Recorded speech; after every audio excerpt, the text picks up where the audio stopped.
እኛን ለማናገር መፍቀዱ እንኳን አይደንቅም። እኛን ለማየት መምረጡ እንኳን እግዚአብሔር አይደንቅም። ታስበው ዘንድ ሰው ምንድነው? እኛን ማሰቡ አይደንቅም?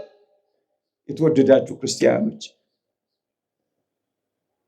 ከእግዚአብሔር ጋር እጠቅማለሁ አልጠቅምም እያልን ሰጣ ገባ መግባት የለብንም። እንጠቅማለን። ምነው እንደዚህ ምነው እንደዚያ እግዚአብሔርን በአንዳንድ ነገሮች የምንሞግተውና ሰጣ ገባ የምንገጥመው እንዴት ሊሆን ይችላል? እግዚአብሔርን ያላውቅም። አንተ ብቻ ታውቃለህ። ከኔ የሚጠበቅብኝ ራሴን ብቻ ላንተ አሳልፌ መስጠት። እቺ ሴት ባጣችው ነገር እየተቆጨች በትላንትናዋ እየተናደደች የነገ ህልሟን ያጨለመች እንዳይመስላችሁ። ትላንት አለፈ፣ በቃ ሄደ። ህይወት መጀመሪያ ያደረገው ህይወት ቀጠለ።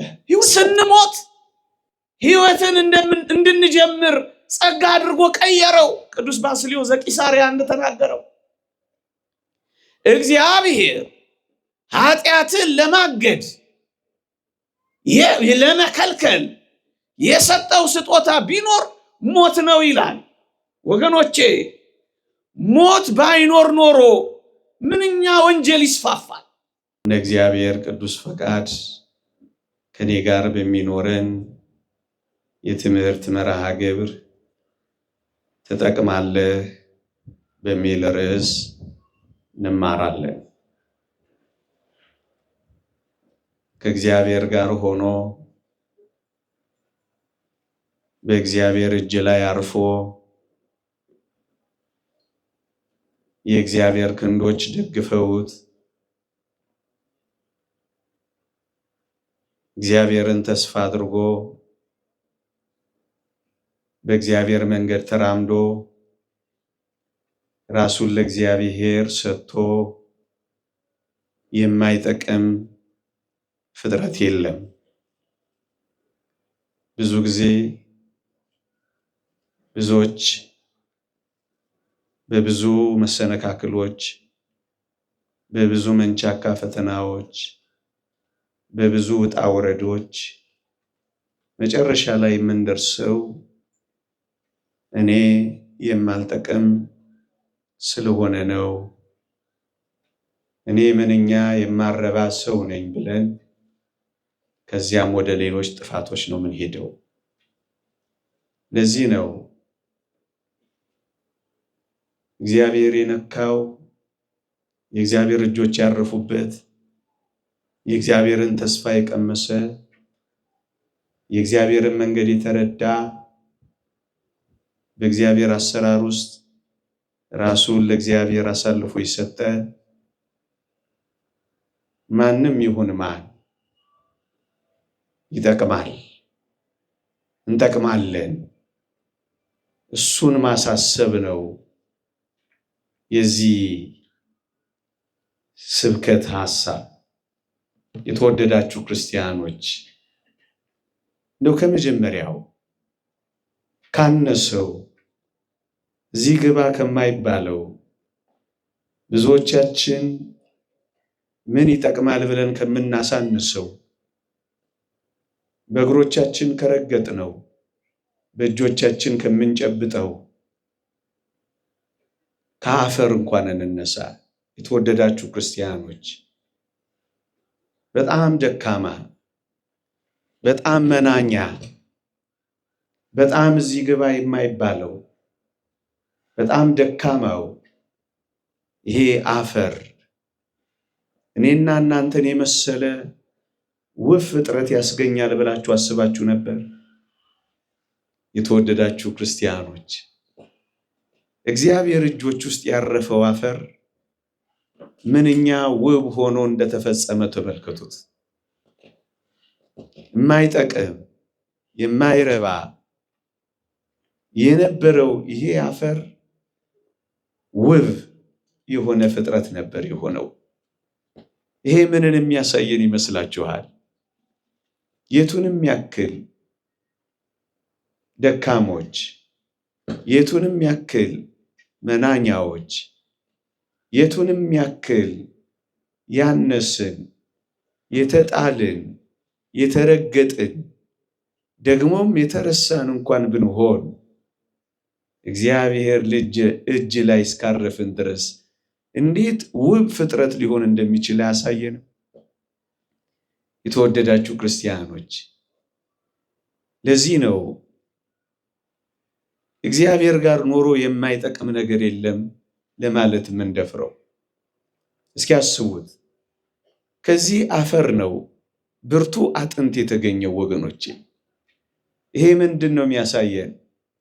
በየትኛውም ድካም ውስጥ እንኳን ብንሆን፣ በየትኛውም መቆም የማንችልበት ልፍስፍስነት ውስጥ እንኳን ብንሆን፣ በየትኛውም አቅመ ቢስነት ውስጥ እንኳን ብንኖር እግዚአብሔር ደካማ ከሆነው አፈር ብርቱ የሆነ አጥንት ማስገኘት የሚችል አምላክ ነው። እስኪ አስቡት፣ እውነት አጥንት የተገኘው አሁን ከአፈር ነው ቢሏችሁ ታምኑ ነበር? እንደሱ ነው የሆነው ወገኖቼ። ዛሬ መቆም ያቃተን፣ ዛሬ መበርታት ያቃተን፣ ዛሬ በድካም የምንጠራ፣ ዛሬ ልፍስፍሶችና አቅመ ቢሶች የሆን እንኳን ብንሆን በእግዚአብሔር እጆች ላይ ከተሰራ፣ እግዚአብሔር እንዲሰራን ከፈቀድን፣ እግዚአብሔርን የሕይወታችን ቀዳሚ ካደረግን፣ እግዚአብሔር ሰሪያችን ከሆነ እኛም ጭቃ ነን አንተም ሰሪያችን ነህ እንዳለ ነብዩ እግዚአብሔር እንዲሰራን ከፈቀድን፣ እመኖኝ የቱን የሚያክል እንደ አፈር ደካማ እንሆን እግዚአብሔር ከአፈር ደካማ ውስጥ ከሚበተነው ነገር ውስጥ ከሚረገጠውና ከሚልፈሰፈሰው ነገር ውስጥ እግዚአብሔር ብርቱ ነገር ያወጣል። ለዚህ ነው እግዚአብሔርን ጋር ሆኖ የማይጠቅም የለም ያልነው ወገኖቼ። እንዴ በምድራችን ላይ በጣም የተናቁ ነገሮች፣ እንደውም ይቅርታ አድርጎልኝ ለስድብ እንኳን ስንነጋገር አፈር አይደል የምንባባለው? ለስድብና ለማላገጫ እንኳን ይሆን ነው። በእንደዚህ አይነት አጠራር እንኳን ልንጠራ ምንችል እንኳን ብንሆን እግዚአብሔር በዚህ በማያምር ነገር ውስጥ ውብ ነገር እንደሚሰራ እናውቃለን።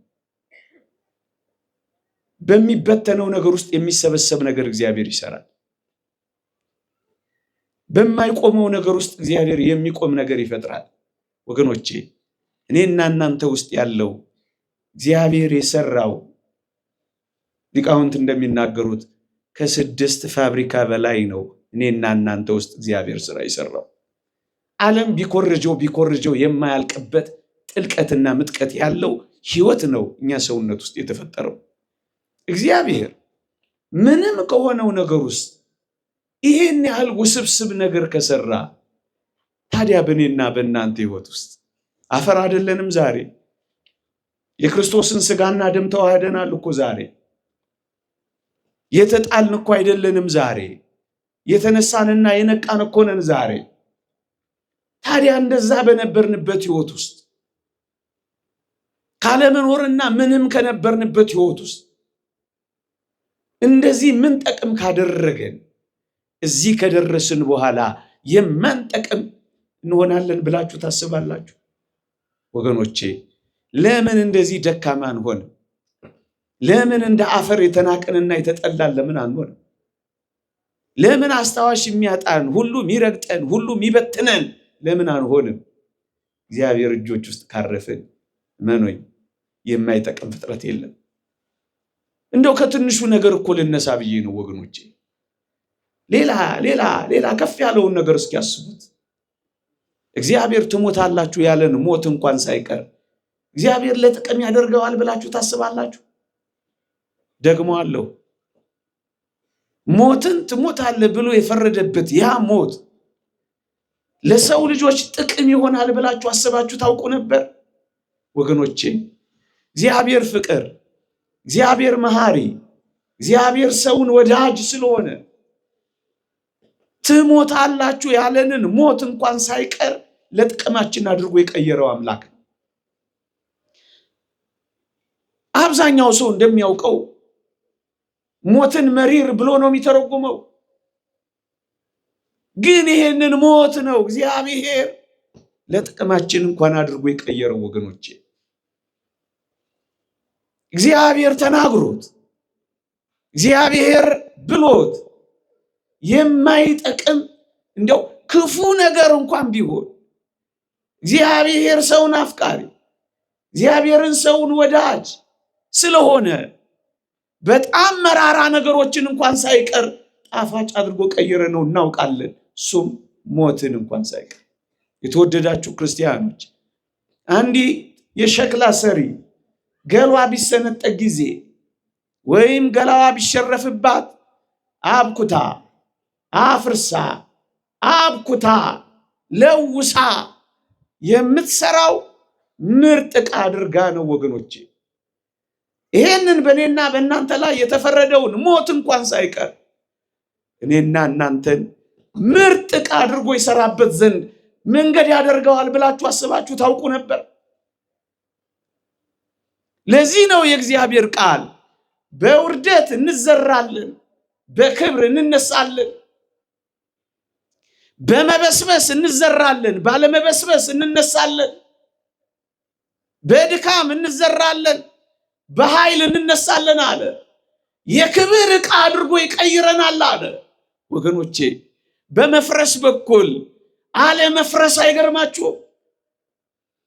በመበስበስ ውስጥ አለመበስበስ አድርጎ ሲሰራው አይደንቃችሁም? ደካማ ሆነን በአፈር ውስጥ በመጣል ውስጥ ብርቱ ነገር ጠቃሚ ነገር ማውጣት አይደንቃችሁም? በሞት በኩል እግዚአብሔር ይሰራው ይህንን ነው።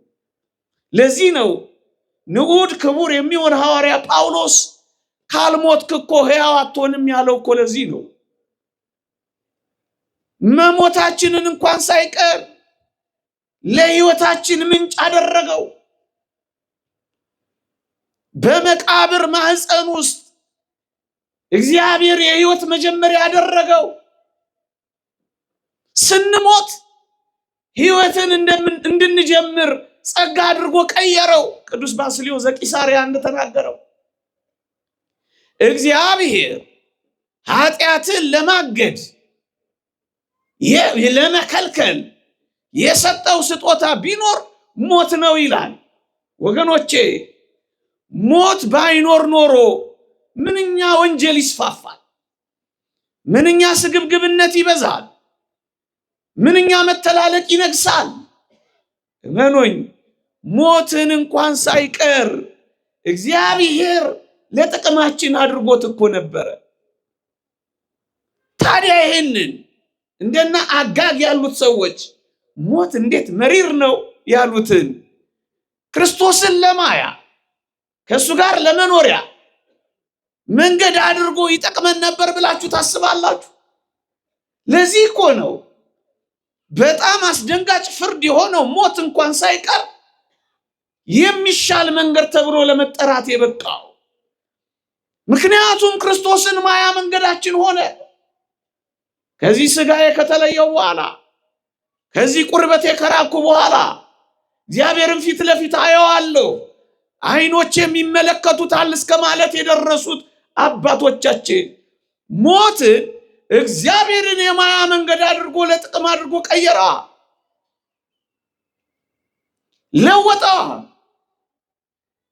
ይህንን መራራ ጣፋጭ አድርጎ ቀመመዋ። ወገኖቼ ይህንን ለጥቅም ያደርገዋል ብላችሁ አስባችሁ ነበር? የመክበሪያ መንገዳችን ከሱ ጋር የመኖሪያ ጎዳናችን ወደ ሰማይ ርስት መመለሳችን እውነተኛውን ሕይወት መጀመሪያችን አድርጎ ቀየረዋ እግዚአብሔር። ለዚህ ነው ቅዱስ ጳውሎስ ለኔ ሕይወት ክርስቶስ ሞትም ጥቅም ነውና ያለው። ጥቅም አደረገው። ይህን አስባችሁ ታውቃላችሁ? ማን ሊያስበው ይችላል? በመፍረስ ውስጥ በመበስበስ ውስጥ በመጣል ውስጥ እግዚአብሔር ሕይወት ይሰራል ብላችሁ ታስባላችሁ? ለኛ የሚታየ የስንዴ ዘለላዋ ፈርሳ በስብሳ የምትጠፋ ነበር የሚመስልን። መፍረሷ መበስበሷ እስካለ መኖር ድረስ አፈር ውስጥ መላወሷ ብርሃን በሌለበት ጨለማ ሕይወት ያለ በማይመስልበት ድቅድቅ እግዚአብሔር ግን ፍሬን ያፈራ ነበረ። ይሄ ምን ያሳየናል? እንደ ክርስቲያን በየትኛውም ድቅድቅ፣ በየትኛውም ጨለማ፣ በየትኛውም ህይወት የለበትም በሚባለው ውስጥ እግዚአብሔር ህይወት ሊሰራ የሚችል አምላክ መሆኑን አያስረዳም። ይህንን ተዉት። የአንደኛው መቶ ክፍለ ዘመን ሐዋርያ የሚባል አንድ ታላቅ መምህር እንደነበር እናውቃለን። ጋሽ ግርማ ይባላል። አንድ ቀን ሲያስተምረን እንዲህ አለ። እንኳን እሰይ አዳም በደለ አለ። ይህ ሰው እንኳን በደለ እንኳን እሰይ አዳም በደለ አለና አዳም ባይበድል ኖሮ የእግዚአብሔርን ፍቅር እንዴት ቀምሰው ነበር? የእግዚአብሔርን ፍቅር እንዴት አውቀው ነበር አይልም። ወገኖቼ አዳም ባይበድል ኖሮ እግዚአብሔር ፈጣሪነቱን ብቻ አውቅ ነበር አለ አከታትሎ። አዳም በመበደሉ ግን እግዚአብሔር እኔን ምን ያህል እንደሚወደኝ ተረዳው። በመፍጠሩ ፈጣሪነቱን ሳይ አዳም በደለና የእግዚአብሔርን ፍቅር አሳየኝ ብሎ ይደነቃል። እንኳን እሰይ በደለ። በመበደሉ ምክንያት እግዚአብሔር ፍቅር መሆኑን ተረዳው። ኃያልነቱን ብቻ ሳይሆን ፍቅር መሆኑን አወቅኩኝ። ምን ያህል እንደሚወደኝ እስከ ምን ድረስ እንደሚያፈቅረኝ ተረዳሁኝ አለ። ወገኖቼ ምናልባት እንግዲህ በዚህ ታላቅ መምህር ሐሳብ እንሂድና ይሄንን የአዳም መበደል እንኳን የእግዚአብሔርን እኔና እናንተን የፍለጋ ዳናዎቹንና ኮቴዎቹን ለመስማት እድል ያገኘን አይመስላችሁ?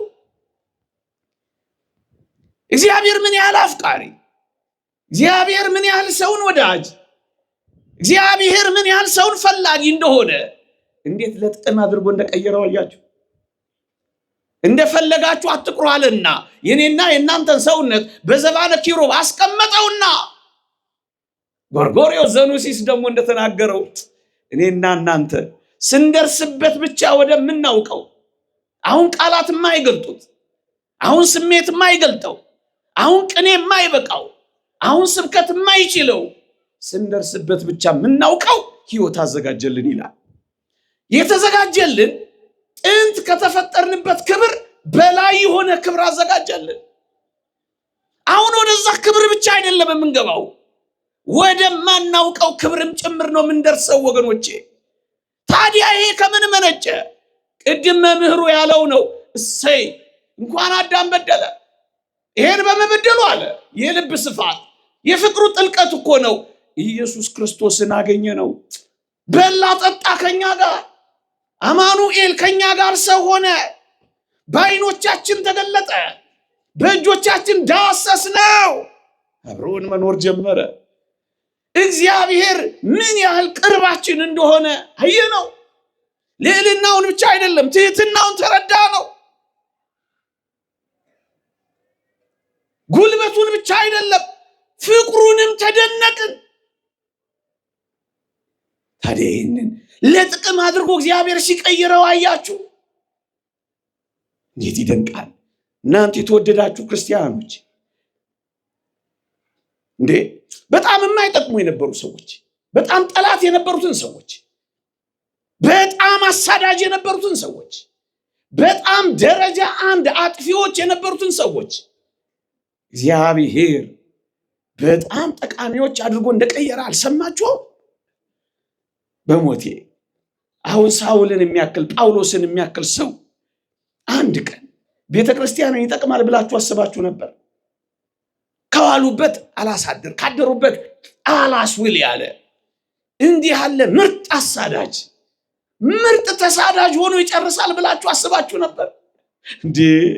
ደብዳቤ አጽፎ ክርስቲያኖችን የሚያስወግር እንዲህ ያለው ሰው ወጋሪ ተወጋሪ ይሆናል ብላችሁ ጠርጥራችሁ ነበር? አዎ፣ በየትኛውም ደረጃ እግዚአብሔር ጋር የደረሰ ሳይቀየር የቀረ ማን ነው ወገኖቼ?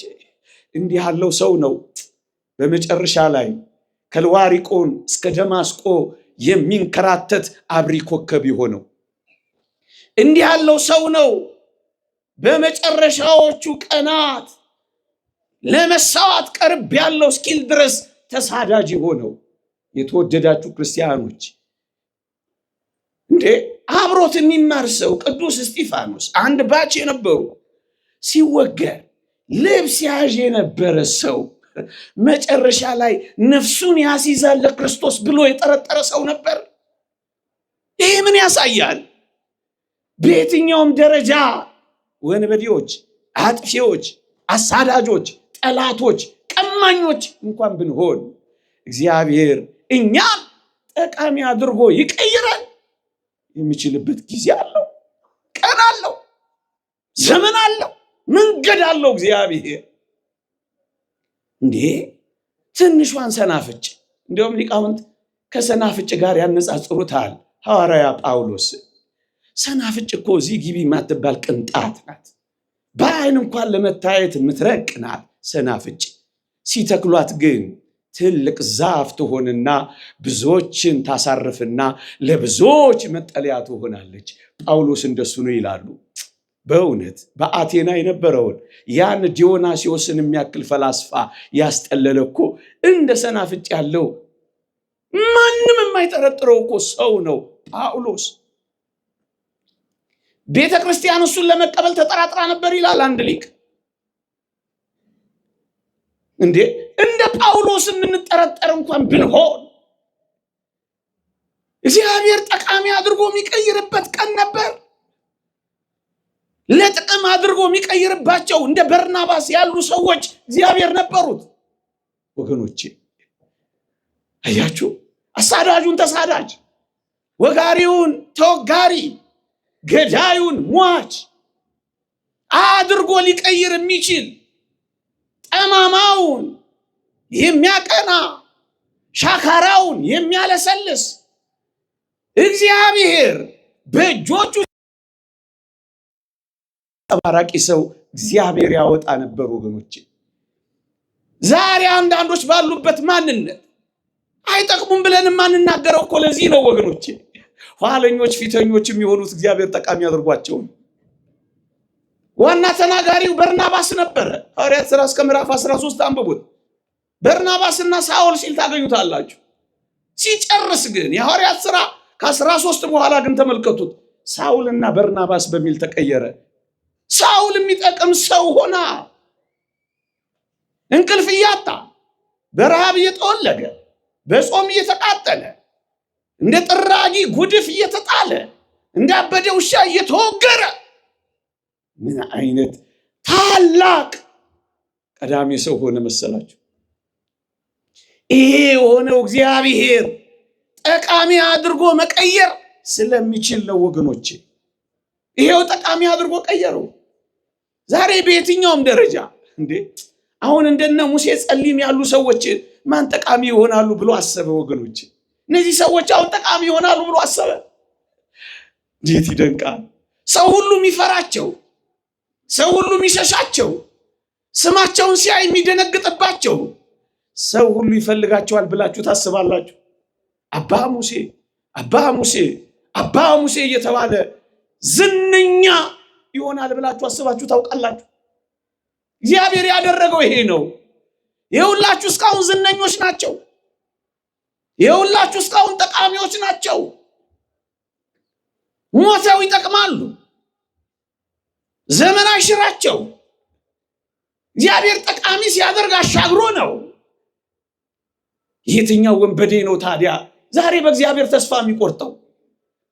የማልጠቅም ሰው ነኝ እንደጀመረ ይጨርሰኝ ብሎ ራሱን ሱስ ውስጥ የሚከተው የትኛው ሰው ነው ታዲያ እኔ ልመለስ የማልችል ምርጥ ወንበዴ ነኝ የሚለው? የተወደዳችሁ ክርስቲያኖች እንደ አባ ሙሴ የተሸሻችሁ ብትሆኑ፣ እንደ ጳውሎስ ሰው ሁሉ የጠረጠራችሁ ብትሆኑ፣ መኖኝ አንድ ቀን የምትፈለጉበት፣ አንድ ቀን ለምስክርነት የምትበቁበት ቀን ያመጣ እንደሆነ ምን ታውቃላችሁ? እንደ ጀመረ ይጨርሰኝ፣ እኔ የማልነሳ ቅስሜ የተሰበረ ነው እንድንል ድል የማይሰጠን እግዚአብሔር እንዲህ ያሉትን የማይጠቅሙ ሰዎች ጠቃሚ አድርጎ ሲቀይር ማን ነው የማይጠቅም? የማያውቁ የነበሩትን ሰዎች አዋቂ ያደረጋቸው እግዚአብሔር። ኮልታፎቹን ሐዋርያት ተናጋሪዎች ያደረጋቸው እግዚአብሔር። ንግግር አዋቂዎቹን ሶፊስቶችን አፍ አዘጓቸው። እነዚህ ንግግር የማያውቁ ሰዎች ግማሾቹ ቀራጮች ናቸው፣ ግማሾቹ አሳ አጥማጆች ናቸው። አሁን እነዚህ ሰዎች ዓለምን ይቀይራሉ ብላችሁ ታስባላችሁ? አደረገው። እግዚአብሔር በአንዳንዶች እውቀት ላይ ተጨምሮ እውቀትም ይሆን እንዳይመስላችሁ። እግዚአብሔር በባዶ ነገር ውስጥ የሚሞላ፣ እግዚአብሔር ባላዋቂዎች ውስጥ እውቀት የሚገልጥ፣ እግዚአብሔር በመናኛዎች ውስጥ የሚያበረክት፣ እግዚአብሔር የሉም በሚባሉ ሰዎች ውስጥ የሚያኖር አምላካችን እንደሆነ አውቀነዋል። እንጠቅማለን። እሱን ነው የሚያሳየን ወገኖቼ።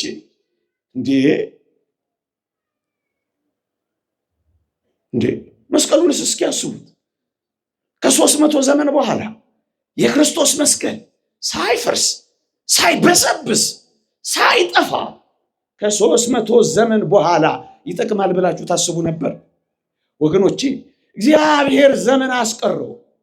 የእግዚአብሔርን ሥራ ዘመን አስረጀው።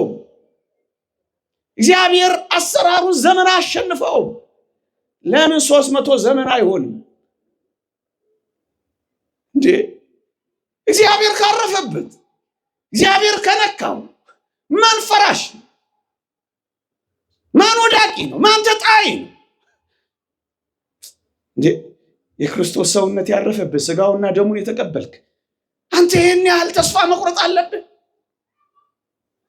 ደሙን የጠጣ ስጋውን የበላ በልጅነት የተጠመቅ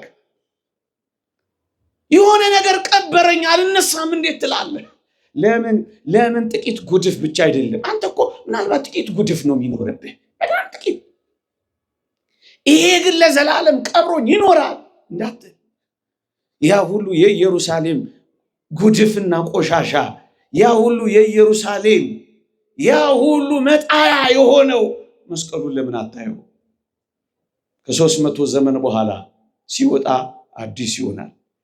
እግዚአብሔር እንዴት እንደሚሰነግል፣ እግዚአብሔር እንዴት እንደሚያስወብ፣ እግዚአብሔር እንዴት ሥራ እንደሚሰራ ያየነው አንዱ እኮ በመስቀሉ ነው። የተረሳውን እግዚአብሔር አስታወሰው፣ የተጣለውን እግዚአብሔር አነሳው፣ የተቀበረውን እግዚአብሔር አወጣው። ታዲያ ይሄ ተስፋ አይደለም?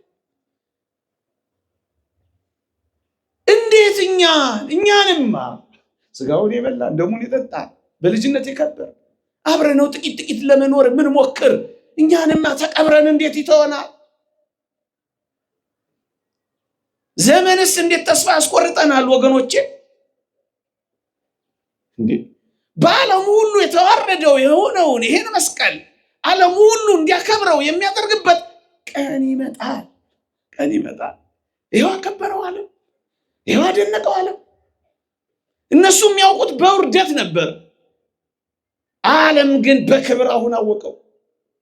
ዛሬ ተዋረደ ማንነት፣ ዛሬ ዝቅ ያለ ስብዕና፣ ዛሬ እዚህ ግባ የሚባል አኗኗር ልንኖር እንችላለን።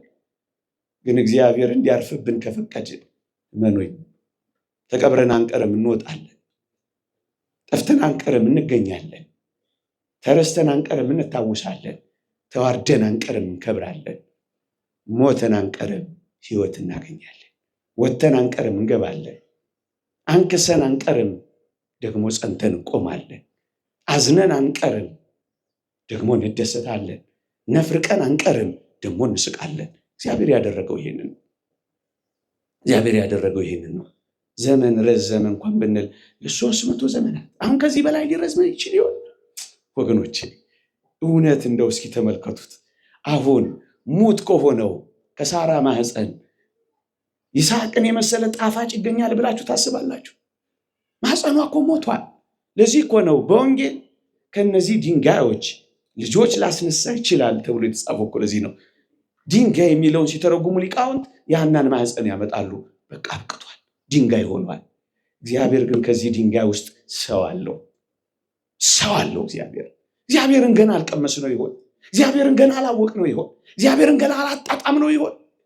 እግዚአብሔር በድንጋይ ውስጥ የሚፈልቅ ምንጭ ብቻ አይደለም፣ እግዚአብሔር ሰው አለው። ባበቃ ነገር ውስጥ እግዚአብሔር ሕይወት አለው። እንደሱ ነው ያየነው። እግዚአብሔር በሞተ ነገር ውስጥ ድምፅ አለው። እንደሱ እኮ ነው ያደረገው።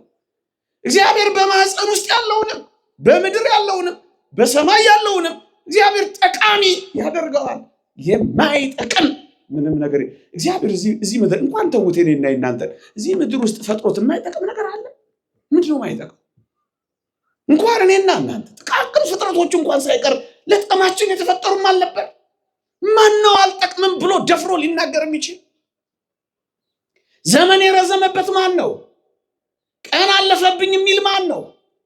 ቀን ስላለፈብኝ አልጠቅምም ካለ እሱ በዓለማችን ያለ መድኃኒት ብቻ ነው ኤክስፓየርድ ያደረገው።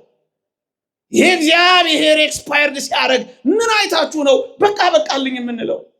እዚህ ነው እግዚአብሔር ጋር ያለ ሁል ጊዜ ጣፋጭ። እንዴ እግዚአብሔር ከመራራ ውስጥ የጣፈጠ ነገር ካወጣ ምን እግዚአብሔር ጋር ሆኖ ማንም አይጣፍጣል? ማንም አይጣፍጣል? ማን እያደረ እንደ ወይ የማይወደዳል? እግዚአብሔር ጋር ነው። ለጥቅም አድርጎ ይቀይረዋል። የቱንም ለጥቅም አድርጎ ይቀይረዋል። የተወደዳችሁ ክርስቲያኖች እንደ ዮሴፍ ተረስተንም እስር ቤትም ይሁን እንደ መስቀሉ ተቀብረንም ይሁን እንደ ጳውሎስ ተጠርጥረንም ይሁን አንድ ቀን ግን እግዚአብሔር ሲጎበኘን መጥቀማችን ግን አይቀሬ። የትም ይሁን የት መጥቀማችን ግን አይቀሬ ነው። የተወደዳችሁ ክርስቲያኖች በረሃ ለበረሃ ሲሰደድና ሲንከራተት የነበረው ያ ዳዊት አንድ ቀን ይጠቅማል ተብሎ ይታሰብ ነበር። አቤሴሎምም ሳኦልም ያሳደደው በምድረ በዳ የተንከራተተው አንድ ቀን ወደ ዙፋኑ ይመለሳል ብሎ የሚያስብ ነበር። በእነዚያ ብርቱ የሳኦል ክንዶች በእነዛ እልፍ ጦሮች ውስጥ አልፎ ያ ዳዊት በእውነት የሚጠቅም ሰው ይሆናል ብሎ የሚያስብ ነበር? ማንም። ወገኖቼ እንኳን ዳዊትንና መላለሱን ተዉት። እነዛ ዳዊት የተሸሸገባቸው ምድረ በዳዎች ጠቃሚ የሆኑ ነበር ብሎ የሚያስባለ። ብዙዎቹን የዳዊትን መዝሙራት ተመልክቷቸው። ዳዊት የዘመራቸው በቤተ መንግስት ውስጥ አልነበረም። ዳዊት የዘመረው በምድረ በዳዎች ነበር። በኤዶምያስ ምድረ በዳ የዳዊት መዝሙር ሲል ታገኙታላችሁ። በይሁዳ ምድረ በዳ የዳዊት መዝሙር ሲል ታገኙታላችሁ። በቤተ መንግስት ከዘመረው በላይ እግዚአብሔርን በፍለጋ በምድረ በዳ የዘመረው ይበልጣል። ወገኖቼ ይህ ዓለም በዚህ ዘመን እንደ ምድረ በዳ የሆነብን ብዙዎች አለን። የሚጠጣ ያጣ እንደ ምድረ በዳ የሆነብን አለን። የሚበላ ያጣ እንደ ምድረ በዳ የሆነብን አለን። ማረፊያ ያጣን እንደ ምድረ በዳ የሆነብን አለን። መሰማሪያ ያጣን እንደ ምድረ በዳ የሚሆንብን ያጣን አለን። በእውነት መሸሸጊያ ዋሻ፣ መጠለያ፣ ፍርክታ፣ ማረፊያ ያጣች ነፍስ ትኖራለች። ግን መኖይ እነዛ ምድረ በዳዎች እንደ ዳዊት ላለ እግዚአብሔርን ለምትፈልግ ነፍስ እንደ ቅድስተ ቅዱሳን የማመስገኛ የቅኔ ማህሌት መሆን ትችላለች። የቅኔ ማህሌት አደረጋት። መነኮሳትም መናንያንም ባህታውያንም እንደዚህ ነው ያደረጉት። ተራራውን ሲያዩ ዝም ብለው ተራራውን አይደለም የሚመለከቱት ወገኖች፣ አይደለም። በእነዚያ ተራራዎች ውስጥ የእግዚአብሔርን የማሳረፊያ ረጅም እጆች ነው የሚያዩት። ተራራውን አይደለም። ምድረ በዳውን ሲያዩ እግዚአብሔርን ነው የሚያዩት። ወዳጄ መከራን ስታዩ እግዚአብሔርን ይኸው፣ መንገላታትን ስታዩ እግዚአብሔርን ይኸው። በእነዛ ሁሉ ጠላቶች ተከቦ ዳዊት በዝማሬን የቀጠለው አሁን እነዛን ምድረ በዳዎች የመዝሙር ቦታዎች አድርጎ መከራ ማመስገኛው መሆን ይችላል። ማዘንበልህ ቀና ማያ መሆን ይችላል። የበዛብህ የአጋንንት ውጊያና ጦር መዋጋ፣ መጠንከሪያ፣ መበርቻ መሆን ይችላል። ለጥቅም አድርገህ ማዋል ትችላለህ። እንደ ዳዊት በእውነት እንዴት ይደንቃል! እኔ በጣም ይደንቀኝ ምናልባት ከመጥቀም አርፍዳችሁ የሆናችሁ እዚህ ውስጥ ልትኖሩ ትችላላችሁ። ያለፉትን ዘመናት ሳልጠቅምን የቆየሁት ራሴን አልጠቀምኩ፣ ቤተሰቤን አልጠቀምኩ፣ ቤተክርስቲያኔን አልጠቀምኩ፣ ሀገሬን አልጠቀምኩ፣ ወገኔን አልጠቀምኩ። አሁን ከእንግዲህ በኋላ እኔ እጠቅማለሁ። የብዙ ሰዎች ሐሳብና ጥያቄ ይሆናል። እመነኝ ትጠቅማለህ። ቅዱስ ጳውሎስ አናሲሞስ ስለሚባል ሰው የጻፈው ለፊሊሞና እንዴት አስደናቂ ቃል መሰለ! እስካሁን ስላልጠቀመ ከእንግዲህ በኋላ ግን ስለሚጠቅመን ብሎ የጻፈልህ እንዴት ያስደንቃል! እስካሁን ሳትጠቅሚ ልትኖሪ ትችላለሽ። እስካሁን ሳትጠቅም ልትመላለስ ትችላለህ። እስካሁን አልጠቀምንም ማለት ግን ነገ አንጠቅምም ማለት አይደለም። መቼ እንዴት እንደምትጠቅም የሚያደርገው እግዚአብሔር ነው። ወደ እግዚአብሔር ቅረብ። የማይጠቅመውን ጠቃሚ አድርጎ የሚቀይረው እግዚአብሔር ነው። እዚህ ቤት ገብቶ ውሃ ሆኖ ገብቶ ጸበል ሆኖ ነው የሚወጣው። አፈር ሆኖ ገብቶ እምነት ሆኖ ነው የሚወጣው። ህብስት ሆኖ ገብቶ ስጋ ሆኖ ነው የሚወጣው። ወይን ሆኖ ገብቶ ደም ሆኖ ነው የሚወጣው። እግዚአብሔር ሲነካው የማይቀየር ነገር የለም። ይዋቸው በሙሉ ምናልባት እኔና አንተ ለመቀየር አልቀረብን ካልሆነ በቀር እግዚአብሔርን ቀምሶ ይቀየራል። እግዚአብሔር እጆች አርፈውበት ይቀየራል። ጠቃሚ ይሆናል። ሊነገር የማይችል ጠቃሚ ይሆናል። እስካሁን አልጠቀም ነው ማለት ነገ አንጠቅምም ማለት አይደለም። በወህኒ ቤት ምንኖር፣ እጅግ መራራ በሆኑ ሱሶች ውስጥ ምንኖር፣ እጅግ ደስ በማያሰኙ ልምምዶች ውስጥ ያለን፣ አሁን ከዚህ ውስጥ እኔ ወጥቼ ጠቃሚ መሆን እችላለሁ። ትችላለህ። ይኸው ትችላለህ። እግዚአብሔር ይችላል። እሱን ነው የምናምነው። ለአንተ የሚያቅት ነገር የለም ተብሎ አልተጻፈም። አንተ ታቅተዋለህ። አፈር ካላቃተው እንዴ፣ ሰማይ ካላቃተው፣ ሞት ካላቃተው፣ ኃጢአት ካላቃተው፣ በሽታ ካላቃተው፣ ሲኦል ካላቃተው አንተ ምን ሆነ ነው እኔ ለእግዚአብሔር አቅተዋለሁ የምትለው? እንዴ እግዚአብሔር የሲኦል መክፈቻ ቁልፎች ካለው ያንተን ልብ ለመክፈት እግዚአብሔር ያቅተዋል። በተዘጋ ግድግዳ የገባ አንተ ትንሽ ባዘነበልከው ሰው ልብ ውስጥ ክርስቶስ አይገባም። ትሁት ስለሆነ ስለሚለማመጥህ እንጂ ሰብሮህ ሊገባ ይችል ነበር። እሱ ፍቅር ነው፣ በማስገደድ አይደለም፣ በጉልበት አይደለም፣ በፍቅር ነው። ለማንም አይጠቅማል። እስካሁን አልጠቀምን ይሆናል፣ እመኑኝ፣ ነገ ግን እንጠቅማል። ይልቅ ለመጥቀም እንዘጋጅ። በአንድ ጊዜ ላንጠቅም እንችላለን። እንደ አናሲሞስ ቀስ እያልን ግን እንጠቅማለን። ቀስ እያልን እንጣፍጣለን። በአንድ ጊዜ ማካልክ ትዕቢት ነው። ለምን ትዕቢተኛ ትሆናለህ? በአንድ ጊዜ የበቃ አይተሃል። በአንድ ጊዜ መጠቅ አይተሃል። በአንድ ጊዜ ጸደቅ አይተሃል። የለም፣ ቀስ በቀስ። ቅዱስ ማርቆስን ተመልከቱት። በስብከት ወንጌል አገልግሎት ቅዱስ ጳውሎስ ከቅዱስ ጴጥሮስ ጋር በሐሳብ እስኪለያዩ ድረስ እናቴ ናፈቀችኝ ብሎ ጥሏቸው ሄዶ ነበር። አንድ ሊቅ ሲናገር ቅዱስ ጳውሎስ ቅዱስ ማርቆስን ያነሳው ይላል በሮሜ መልእክት መጨረሻው ላይ፣ ማርቆስም ደግሞ የተወደደ ወንድማችን ማርቆስ ሰላምታ ያቀርብላችኋል። ከ17 ዓመት በኋላ ነው ጳውሎስ ስሙን ያነሳው ይላል። ከ17 ዓመት በኋላ ልጠቅም ትችላለህ። ከ27 ዓመት በኋላ ልጠቅም ትችላለህ። ከ37 ዓመት በኋላ ልጠቅም ትችላለህ። ከ107 ዓመት በኋላ ልጠቅም ትችላለህ። አንተ ቀን ምን አስቆጠረህ? ቀስ በቀስ ብቻ ደግ፣ ቀስ በቀስ ቀስ በቀስ ቀስ በቀስ። ዛሬ ትንሽ ጥቀም፣ ነገ ትንሽ እየጠቀምክ ትሄዳለህ። የተወደዳችሁ ክርስቲያኖች ወገኖቼ፣ በእግዚአብሔር ዘንድ ለምን በባከነ ሰዓት አይሆንም? እንጠቅማለን። ለምን ባለቀ ሰዓት አይሆንም? እጅግ ጠቃሚዎች እንሆናለን ወገኖቼ፣ እጅግ ጠቃሚዎች እንሆናለን። በባከነ ሰዓትም ቢሆን ማን ምሳሌ ያለን ካላችሁ እንደ ቅድስት እሌኒ ያለ በባከነ ሰዓት የጠቀመ ሰው ያለ ይመስላችኋል? እቺን ቅድስት እናት ታውቋታላችሁ። ሕይወቷ የሚጀምረው በመገፋት ነው። ጨዋ ናት፣ ስንዱ ናት፣ ታማኝ ናት ለቤተሰቦቿ። ግን ያውም በቤተሰቡ ራስ በባሏ የተከዳች ናት። በባሏ ስራሽ ያውጣሽ ተብላ የተወረወረች ናት። በባሏ አትጠቅሚም ተብላ ባህር ውስጥ ምን አለ ምድር ላይ እንኳን ቢያረጋት ትንሽ የመኖር እድል ቢሰጣት ባህር ውስጥ የተዘፈቀች ናት። ይህችን ሴት ከባህር ወጥታ ቆስጠንጢኖስን የመሰለ ልጅ ወልዳ መስቀሉን አውጥታ ትጨርሳለች፣ ትጠቅማለች ብሎ ያሰበ ሰው አለ? እቺ ሴት በ80 ዓመቷ ነው ያረፈችው። መስቀሉን ያገኘችው በ79 ዓመቷ ነው።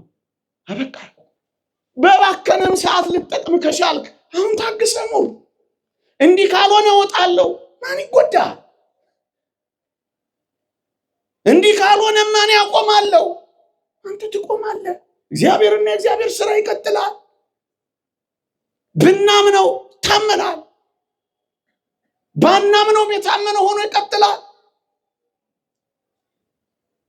በ79 ዓመቷ በጣም መጠቅም ሴት ሆና መጣች። ወዳጄ የባከነ ሰዓት በሕይወታችን የለም። ለምን 3 ሰዓት አይሆንም? እንደ መስቀል ላይ ለምን 3 ሰዓት? ለምን 1 ደቂቃ አትሆንም? እግዚአብሔርን ብዙ ሰዎች የታረቁት በብዙ ጸሎት መሰለ። እኔን በደለኛውንና ኃጢአተኛውን ማረኝ እያሉ ሰማይን ቀና ብለው ላለማየት ምድርን አቀርቅረው የተመለከቱት በአንዲት አረፍተ ነገር ታርቀዋል። አበቃ።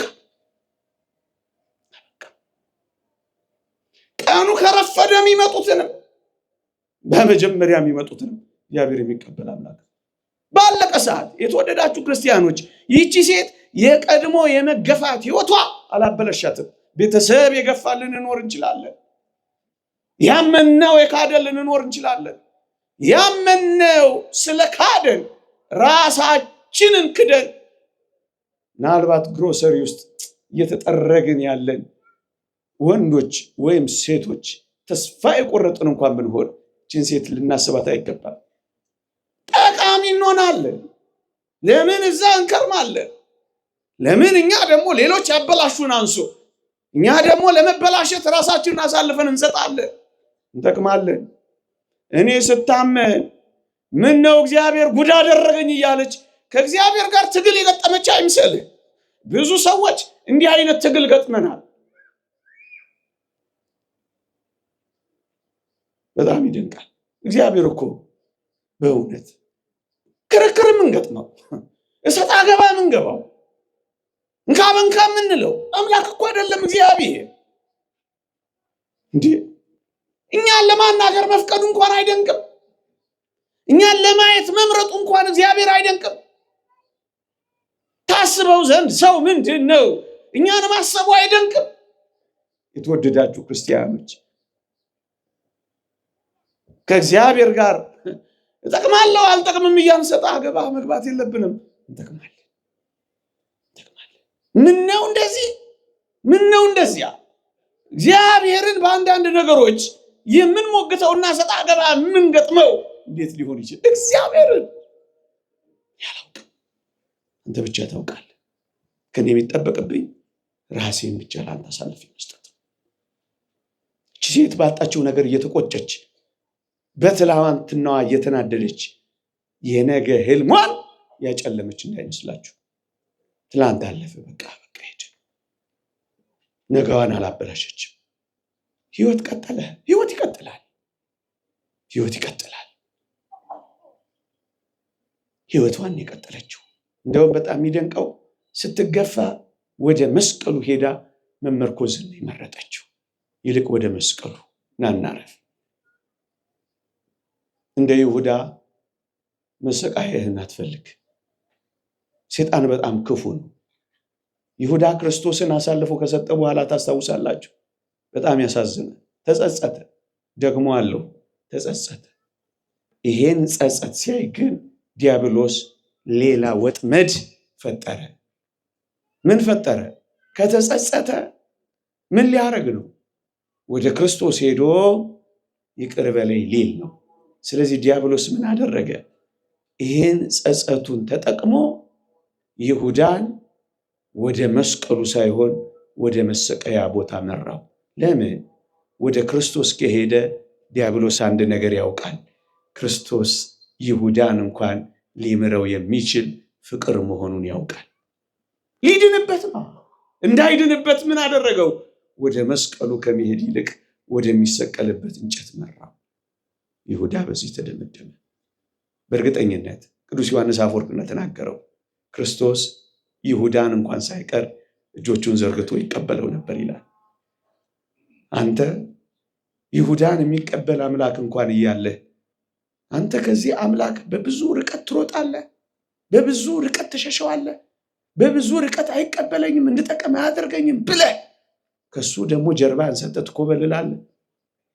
በቃ አስጨከኑ። ወደ መስቀሉ ሳይሆን ወደ መሰቀያው ወሰደው። በቃ ተከመረበት፣ አድብቶ ያዘው።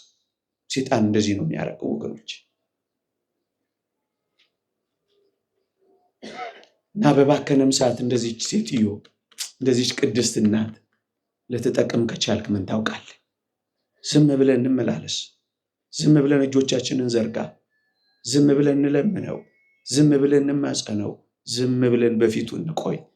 በመጨረሻዋ ሰዓት አስደናቂ ሰዎች እንሆን ዘንድ ለምን እግዚአብሔርን እንጠረጥረዋለን? የተወደዳችሁ ክርስቲያኖች ልድገመው እስኪ።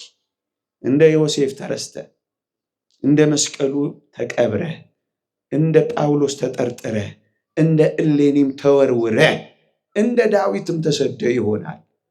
ግን በእርግጠኝነት ትጠቅማለህ። አንድ ቀን ትጠቅማለህ። የእኔም ያንተም የሁላችንም ጊዜ ሲመጣ ሁላችንም እንጠቅማለን። ብቻ ግን እግዚአብሔር እጆች ውስጥ እንረፍ። አውግስጢኖስ እንደተናገረው ነፍሳችን ካንተ በቀር በሌላ በማንም አታርፍም እንዳለው የነፍሳችን ማረፊያ እሱን እናድርገው። ግን እንጠቅማለን፣ ይቀይረናል። አንቀይርም ያላችሁ አትጠራጠሩ። እግዚአብሔር ሳይቀይር ያስወጣው የለም። አንድ ነገር ግን ነግሬያችሁ ነው የማበቃው። ምናልባት በዚህ ምድር ላይ ማንጠቅም ሰዎች እንኳን ሆነን ብናጠናቀቅ እመኑኝ የምንጠቅምበት ቀንና የምንጠቅምበት ቦታ ግን አለ። ለዚህ ምርጥ ምሳሌ የሚሆነኝ አልዓዛርን እግዚአብሔር ያሳያችሁ፣ ልዑል ያመልክታችሁ። ጠቃሚ ይሆናል ብላችሁ አስባችሁ ታውቁ ነበር?